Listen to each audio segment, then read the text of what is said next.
Сәлем баршаңызға. Бүгінгі видеода сіздерге рамканың ішіне фотоны қалай енгіземіз, сол жайында айтатын боламын. Қазір телеграм-каналға кіріп, өзіміздің шаблонымызды жүктеп аламыз. Бұл уже пинг форматта дайын. Один элемент, екі шаблон болса, екеуін жүктеп алсаңыз да болады. Мен один элементті бастым, сохранить в галерею. Міне, жүктелді галереямызға. Қазір галереяны ашып көрсетейін сіздерге. Қазір міне, ортасы пустой, осылай қозғап көрсеңіз де болады. Енді бізге қазір PicsArt программасына кіру қажет болады. Қазір PicsArtқа кіреміз. Міне PicsArt. PicsArt'ың ішіне кіреміз. Коронасы жоқ заттармен жұмыс жасаймыз. Коронасы бар заттармен жұмыс жасасаңыз, сіздің шаблоныңыз сақталмайды. Сол үшін коронасы жоқ заттармен жұмыс жасауды қазір көрсетемін. Қараңыздар, міне ортасы сізде квадратик болу керек, черный емес, белый емес, квадратик болу керек. Телеграмға кіреміз, шаблонымызды жүктейміз и сразу PicsArtқа қоямыз. PicsArt'ың астында рисовать деген болады. Қазір екі жолын көрсетемін сіздерге. Рисоваттың ішінде добавить фото деген болады. Қазір міне именно рисоваттың ішінде ол бірінші жолы.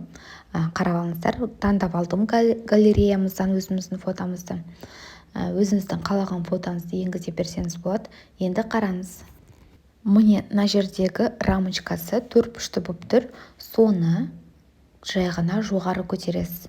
Сол кезде сіздің фотоңыз рамканың артқы жағына кетеді. Көрдіңіз бе? Өте оңай, ыңғайлы жасап көріңіздер. Уже шаблон А4 форматында жасалып қойған. Бұл бізде новогодний каналдың ішінде. Міне, өте оңай. Енді астына текстін жазсаңыз болады. Егер сіз PicsArtпен жазсаңыз, добавить текстпен жазсаңыз, одан кейін готованы басып добавить текстқа кірсеңіз болады. Мысалы, сізде бірақ фото заказға беріп тұр, ал бір шеті лишний болып қалды. Ол кезде қалай жасаймыз? Қазір қараңыздар.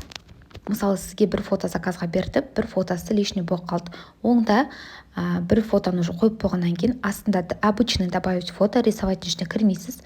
Добавить фото деп, фоны деп тұрады төбесінде. Белый фонды жай төбесіне жауып қоя саласыз. Сол кезде сізде бірақ фото шығады. Көрдіңіз бе?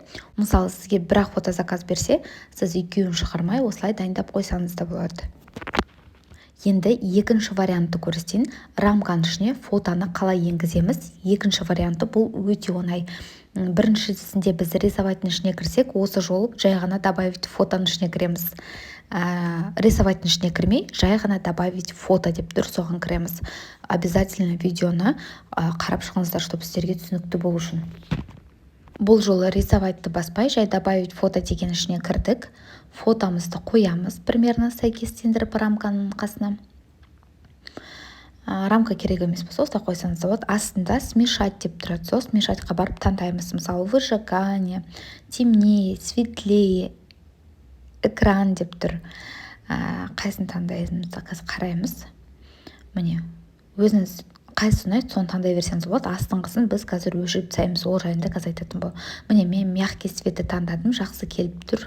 Міне, астында нелер шығып тұр, төбесіндегі стерканы таңдадым да, бүйтіп өшіріп шығамыз. Ал жан-жағын тура рамкасына сәйкестіріп келістіреміз. Міне, біздікі дайын. Бірінші жол рисовать арқылы кірдік, екінші жолында жай ғана бүйтіп смешать деп баса салдық. Смешать дегенде сіздің фотоңыз рамканың артқы жағына кетіп қалады тоже. Бірақ ол жерде кішкене артық жерін өшіргішпен өшіріп тастау керексіз. Екі жолын көрсеттім. Менің каналыма қосылғандарыңызға рахмет.